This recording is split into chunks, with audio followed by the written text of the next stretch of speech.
Bom dia a todos. Hoje, 13 de outubro de 2020, declaro aberta a sessão da Câmara Criminal, Tribunal de Justiça do Rio Grande do Norte, questionando da Corte com relação à ata da sessão anterior. Alguma observação? Aprovado. Aprovada. Expediente alguma, Ana Cláudia? Não, a excelência. Comunicações, indicações e propostas. Nós temos aqui a comemoração aí do natalício da nossa redatora de ata, servidora Ana Cláudia. Então, proponho aqui uma moção de congratulações pela passagem do seu natalício. Todos de acordo? De acordo, excelência. Aprovado. Então, Obrigada, saúde, excelência. paz e vida longa, Ana Cláudia. Tudo de bom. Obrigada para nós todos, desembargador. Eu não tenho nenhuma outra comunicação, indicação ou proposta. Doutor Roberto Guedes. Nenhuma, excelência. Desembargador Gilson. Eu não.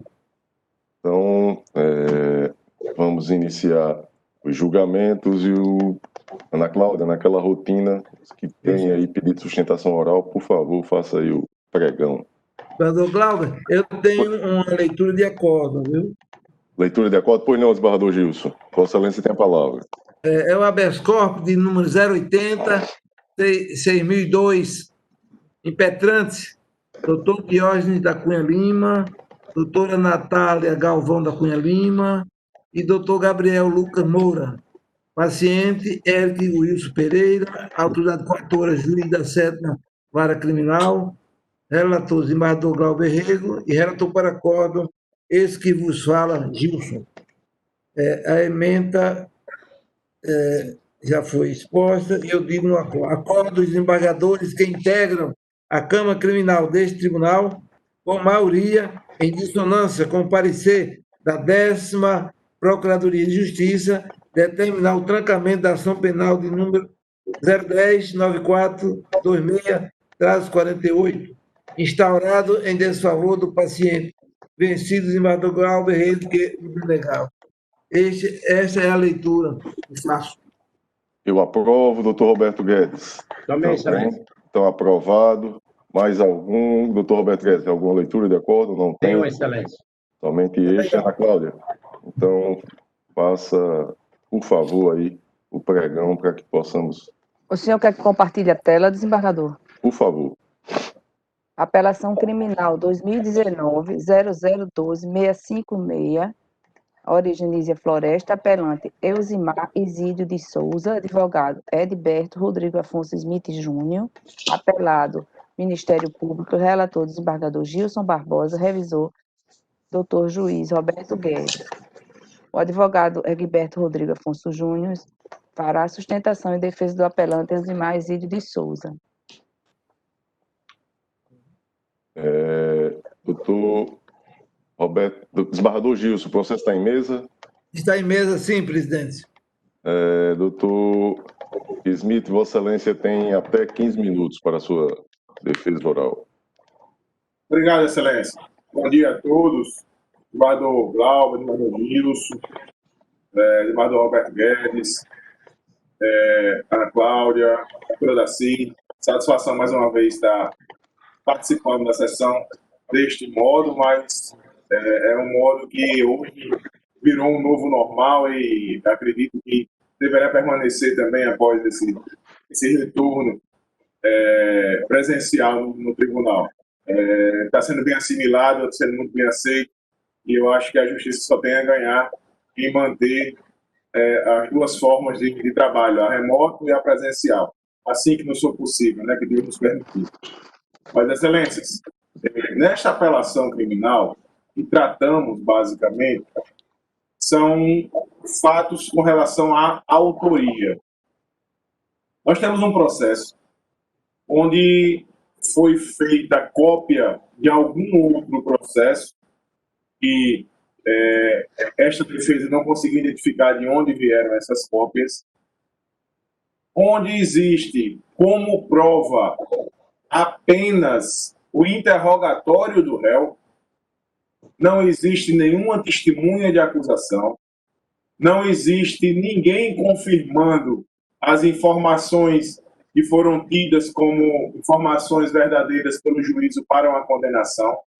é uma condenação por participação em organização criminosa. Nós não vemos, dentro dos autos, nada que corrobore com a denúncia. Por quê? Porque a única pessoa ouvida nesse processo, mediante contraditório, foi o próprio réu, e mais ninguém. Não houve oitiva de mais ninguém. E o réu, ele não confessa a participação, pelo contrário, doutora Daci. O réu diz, nega inclusive as alcunhas a ele que são atribuídas. O réu, em seu depoimento, quando perguntado se ele esteve preso na unidade prisional em que se alega ocorreu a captação do áudio que se atribui seria dele, e assim o juízo fez na sentença, ele nega. Ele diz que nunca participou de nenhuma organização e nunca esteve sequer preso nesta unidade prisional. Então ele está preso não, ele está condenado por um processo carente totalmente de prova de autoria. Eu torno a falar, não há nos autos, a não ser a mídia da audiência de instrução, onde apenas o réu foi ouvido, não há nenhuma outra testemunha que tenha sido ouvido nos autos que venha confirmar, nem por ouvir dizer, o que foi trazido pelo inquérito policial. Os nossos tribunais, esta Câmara, o próprio Código de Processo Penal proíbe a condenação meramente com provas indiciárias, meramente com provas do inquérito policial. Necessário se faz que existam provas em juízo que corroborem ou que confirmem aqueles levantamentos realizados em fase de inquérito policial. E nestes autos, excelências, não existe. Não existe. Não há nada provado em juízo. Nada. Ninguém foi ouvido.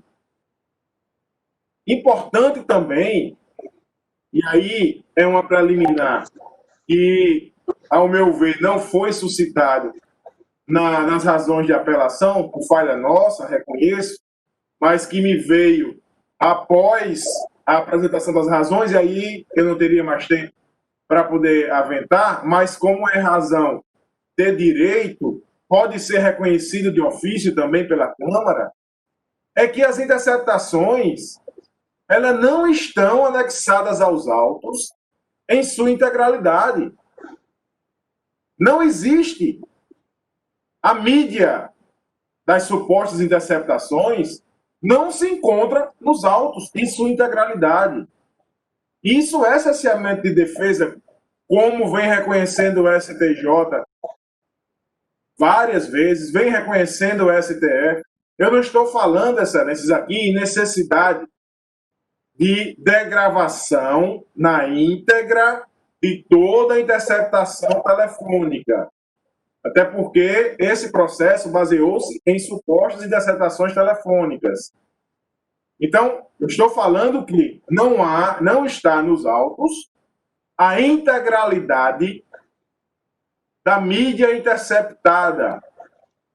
Esses autos, tornam a falar, foram extraídos de um outro processo e o réu chegou a ser condenado.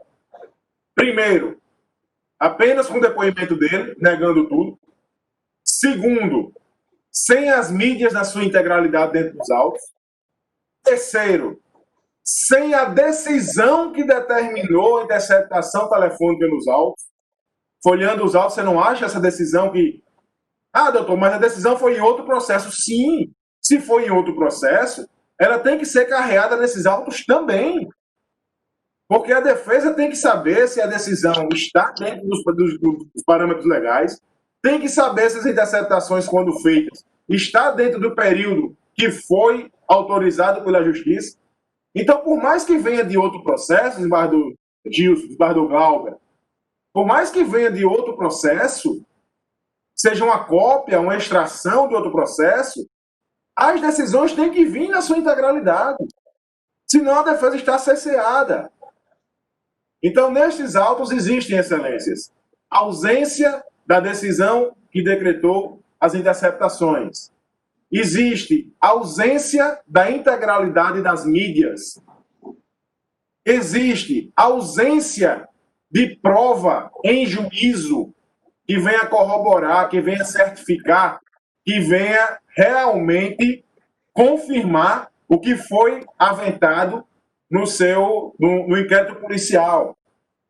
Só existe uma mídia nos autos, o interrogatório do réu, que nega tudo. O réu que diz que não participa de nenhuma organização criminosa, que nunca esteve preso sequer na unidade prisional onde o inquérito policial diz que ele estava e atribui a ele a alcunha de Ravengar. Ele nega esta alcunha de Ravengar também. Então, se a única coisa que existe em juízo é a mídia da audiência, onde o réu nega tudo, e não existe provas em juízo do contrário, o réu deve ser sim absolvido e não condenado. O mérito pede absolvição porque a autoria não está comprovada. Não é, excelências, a absolvição pela dúvida. Não é pela dúvida. Não é o inciso 7 do 386. A defesa pede a absolvição porque a autoria não está comprovada. 386, inciso 2. Cabe também o 386, inciso 4. Então, não é indúbio pro réu, não é na dúvida se absolve. É na ausência de prova da autoria se absolve. E a prova da autoria não foi feita. Então, excelências, se não de ofício reconhecida o cerceamento de defesa neste processo, pela ausência, Guador Glauber, da mídia completa, pela ausência, doutor Paulo Guedes, das decisões que determinaram a interceptação telefônica, que o seja pela absolvição do réu, porque em juízo nada foi provado. Nenhuma prova veio em juízo da condenação do réu. A única coisa em juízo que foi produzida foi o seu próprio interrogatório e nada mais. Ninguém foi ouvido em juízo. E meramente pelas provas do inquérito policial, impossível uma condenação. Nesses termos, excelência, e esperamos hoje, mais uma vez, que a Câmara Criminal do Estado do Rio Grande do Norte faça justiça, aplique efetivamente o direito, e não é porque um cidadão tem uma outra condenação, e aí eu vou parafrasear o assunto que está em comento, e é o ministro Marco Aurélio, não se aplica a capa se vê os autos, se vê o processo, e eu sei que a Câmara Criminal do Rio Grande do Norte sempre faz isso, então não tem que se olhar o histórico, se ele já teve uma outra condenação, se ele nunca foi condenado, não é o caso. Estamos discutindo aqui a ausência total de provas produzida em juízo. Não existe em juízo, nada foi produzido. E não se pode simplesmente se ter como verídico as afirmações do inquérito policial que foram produzidos sem o contraditório. Isso é o que determina o nosso Código de Processo Penal. É isso que se espera que seja aplicado hoje nesta Câmara Criminal. Repisando, excelências, se não reconhecido o cessamento de defesa, por ausência da integralidade das mídias e das interceptações, por ausência das decisões judiciais que determinaram as interceptações, que seja aplicada a absolvição ao réu por total ausência de prova produzida em juízo. Porque a única prova que foi produzida em juízo foi produzida pela defesa, que foi o seu interrogatório, onde o réu não confirma nenhuma das acusações. Pelo contrário, ele corrige até o nome dele. Porque na denúncia o nome dele estava errado. E ele corrige até o nome dele. E aí, suscitamos, inclusive na apelação, se o réu seria ele mesmo. Porque na denúncia está Elzimar Isídio da Silva. Será que não é uma terceira pessoa, Excelências? E aí, processado e interrogado foi a pessoa errada? Porque em juízo ele corrige o nome dele. No seu interrogatório ele corrige. Ele diz, não, eu não sou Elzimar Isídio da Silva. Eu sou Elzimar Isídio de Souza. Será que não veio daí o erro, já na origem? E simplesmente porque ele tinha uma outra condenação, ele já estava preso, ficou, como a gente diz no popular, Excelências, sobrou para ele esse processo de participação em organização criminosa? Porque ele nega a alcunha de Ravengar desde o início. Ele nega ser conhecido por Ravengar. E esse processo, pelo que consta do inquérito policial, o partícipe da organização criminosa seria o Ravengar. Nem nome existe. Existe uma alcunha. Ravengar. Como não estamos na terra dos Smurfs, estamos no mundo real, então Ravengar não pode existir. Tem que ser uma pessoa. E a denúncia fala em Isamar Isídio da Silva e não Isamar Isídio de Souza. Dentro desse contexto, Excelências, vem a defesa requerer, sim, a sua absolvição, se não aplicadas o reconhecimento da preliminar de nulidade, o cessamento de defesa, por ausência das mídias integrais da interceptação e por ausência das decisões que determinaram as interceptações, porque a defesa não teve acesso a isso antes das alegações finais, nem antes da apelação. É o que espero no dia de hoje, Excelências. Bom dia a todos. Satisfação rever todos. Obrigado, doutor Smith. Doutora Daci Oliveira, Ministério Público, vai fazer uso da palavra ou não? Aparecendo mais alto já.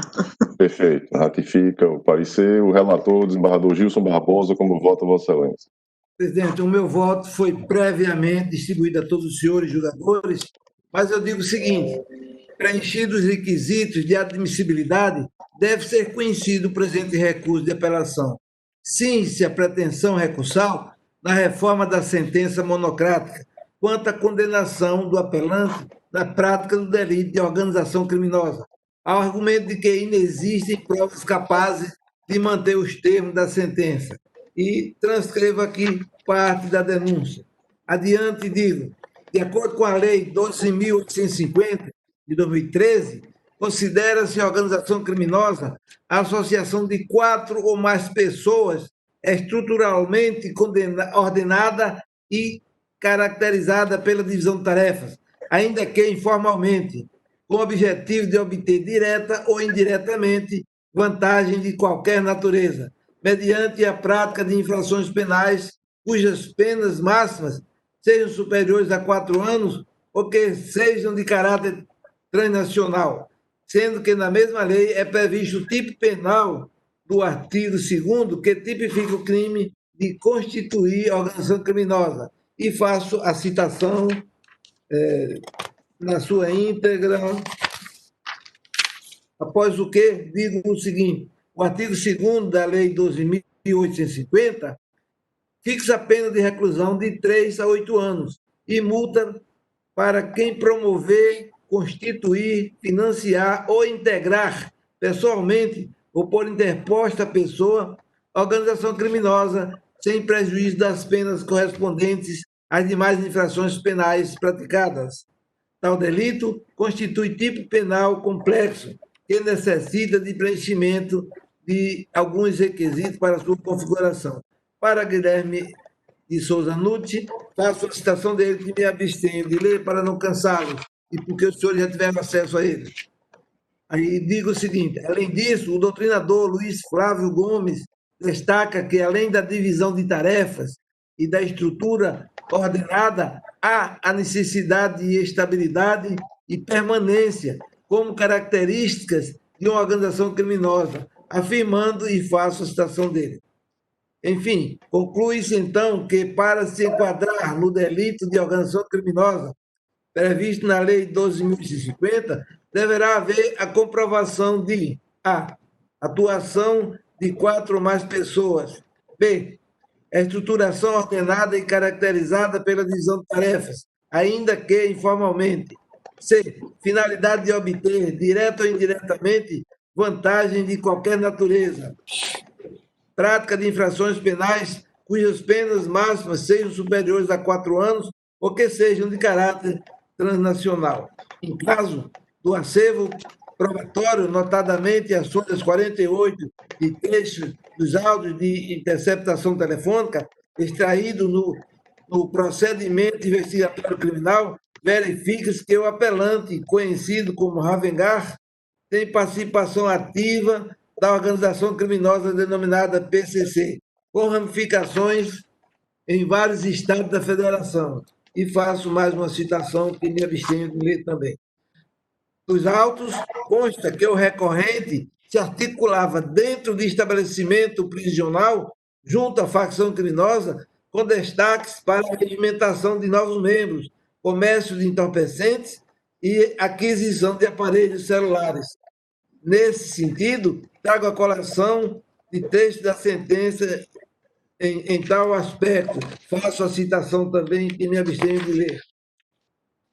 Desse modo, todos os elementos referidos indicam o envolvimento do acusado na organização criminosa PCC, com função preponderante. Sendo assim, por meio das investigações e da instrução criminal, restou evidente a participação do acusado como integrante da organização, em razão de sua atuação no comércio de drogas, mantendo contato direto com lideranças da facção dentro do estabelecimento prisional no qual encontrava-se custodiado. Portanto, ao contrário do que alegou a defesa, restou suficientemente provado nos autos a autoria e materialidade deletivas do recorrente. Ante o exposto, em consonância com o parecer da 4ª Procuradoria de Justiça, conheço e nego provimento ao apelo interposto por Elzimar Isídio de Souza, para manter a sentença condenatória nos moldes proferidos. É o meu voto, senhor presidente. O revisor, juiz substituto aí, doutor Roberto Guedes. Senhor presidente, nada a acrescentar e acompanho o relator. Eu também acompanho, então proclamo o resultado. Processo julgado à unanimidade nos termos do voto do relator. Obrigado, doutor Smith, um abraço. Doutora Ana Cláudia, mais algum pedido oral? Não, senhor desembargador. Não há? Então, vamos aqui à pauta anterior e nós temos aqui o agravo em execução número 807887 de 72, o ano 2020, agravante Daverson Cleiton da Silva Rufino, advogado doutor Davi Isaac Pereira, agravado Ministério Público, eu sou o relator, e restou anotado aqui na papeleta eletrônica que, após o voto do relator, conhecendo e provendo o agravo, tornando sem efeito a decisão atacada e afastando a execução provisória das penas, pediu vista dos autos, o juiz convocado, doutor Roberto Guedes, o desembargador Gilson Barbosa, declarou aguardar o voto vista. Está em mesa, doutor Roberto? Excelência, eu já apresentei o voto, mas se quiser eu posso ler. Eu tinha só um debate a fazer, doutor Roberto, se Vossa Excelência estiver aberto aí, é porque me preocupa essa matéria, a questão da execução provisória da pena, ela esteve em debate aqui na Câmara Criminal com a resistência à época do desembargador Saraiva, que era contrário, e aí depois ele passou a acompanhar, até porque o STF havia sedimentado, e aí agora depois, me parece, que com o julgamento da DI, eu não me recordo o número aqui, está pacificado de que não se pode mais haver a execução da pena sem o trânsito em julgado. E esse agravo, ele trata dessa matéria, né? O voto de Vossa Excelência faz referência a uma súmula de que o tempo da prisão provisória, obviamente, ele deve ser contabilizado para efeitos de progressões, de benefícios ao réu. Agora, o tempo de condenação que ainda não transitou em julgado, que é isso que está em debate, eu não vejo como ele ser somado, e aí se acostou o Ministério Público aqui, nesse sentido também, para prejudicar o réu. E com esse julgamento a gente vai estar, a Câmara Criminal vai estar dizendo que é possível a execução provisória da pena. A gente vai passar a ter esse entendimento aqui, ou então... Não, desembargador, eu estou tratando só da questão da unificação provisória da pena. Certo.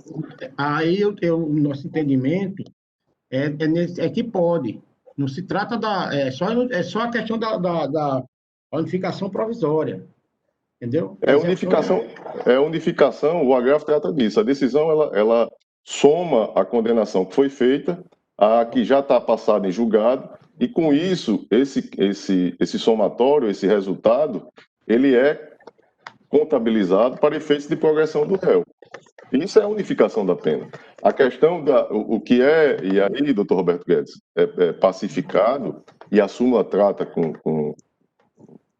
não tem questionamento, é de que o tempo de prisão provisória, ele também deve ser contabilizado para efeito de progressão em benefício do acusado. Agora, esse tempo em aberto aí, que está aguardando transitar em julgado, mas tudo bem, vamos lá. Vossa Excelência, então, nega provimento ao agravo, não é isso?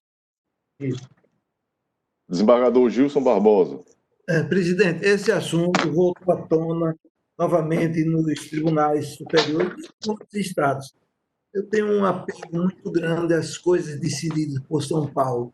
Não porque é São Paulo, mas pelo volume de fatos nos faz meditar melhor. Eu peço o vista desses autos. Perfeito. Então, após o voto do relator... Pretendo trazer na próxima sessão. Perfeito. Após o voto do relator, conhecendo e dando provimento ao agravo, e o voto do juiz convocado Roberto Guedes, negando provimento, pediu vista dos autos o desembargador Gilson Barbosa. Eu volto a enfatizar esse detalhe. Por exemplo, o acusado, ele teve o direito de recorrer em liberdade negado, mas por conta da prisão preventiva, não por conta da execução provisória da pena. E aí, na execução, ele já tinha uma condenação passada em julgado, o juiz fez a unificação da pena que ainda aguarda o trânsito em julgado. E com isso traz sério prejuízo e, na minha visão, contraria a posição atual do Supremo, muito embora esteja uma PEC aí que está aguardando votação no Congresso Nacional. Mas vamos aguardar a posição do desembargador Gilson Barbosa. E aí, com isso, os demais processos, Ana Cláudia, quais são os que não estão, para que a gente possa proclamar o resultado, que aí eu vejo que é unanimidade os demais. Os que não estão, que são retirados de mesa ou de pauta, quais são eles aí? Não existe hoje nenhum retirado de mesa ou de pauta, desembargador Glauber. Então, como a nossa votação ela os votos disponibilizados com antecedência, inclusive com a fiscalização aí do Ministério Público. Desembargador Glauber? Pois não, doutor Roberto. Só para... o assunto estiver equivocado, o 5 e o 6 da pauta tem necessidade de parecer oral do Ministério Público, deu uma olhadinha aí. 5 e o 6 da pauta... Do PJE. PJE, vamos lá. Não conhecimento parcial. Agravo execução penal. E o Ministério Público, de acordo, doutora Daci? De acordo. Não conhecimento parcial do 5, né? Sim. E o outro é o quê? A preliminar? A supressão de instância é o primeiro, né? Exatamente. Também a questão da supressão de instância aqui, que não foi debatida. Não foi analisado no pleno, certo? Exatamente. Estou colhendo as duas. Então, o Ministério Público acompanha, concorda, e a votação aqui está consolidada no PJE.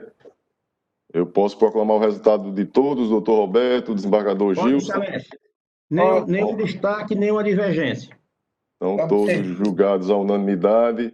Doutora Ana Cláudia, processos físicos, nós também temos já a votação Podemos aqui proclamar a votação consolidada. Foi o processo disponibilizado para todos. Eu não tenho nenhuma divergência, nem no desembargador Gilson, nem tampouco do juiz convocado, doutor Roberto Guedes.